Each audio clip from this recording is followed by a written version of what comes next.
Octagon UFO Frisbee flicker. It really flies.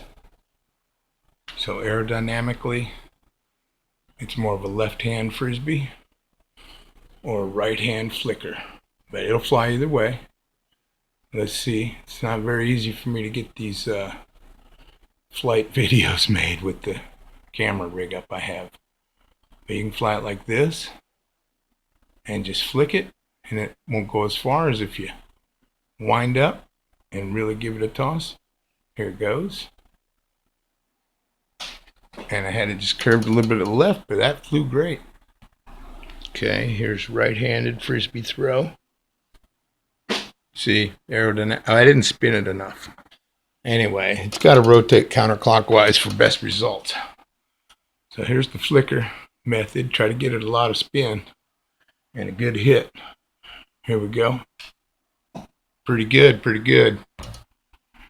Now, I've had much better flights with it. But by the way it's folded, it wants to spin counterclockwise to do the best. And if you're really going to fly it a lot, it would be best to put a piece of tape right there. And really get that tape on there tight.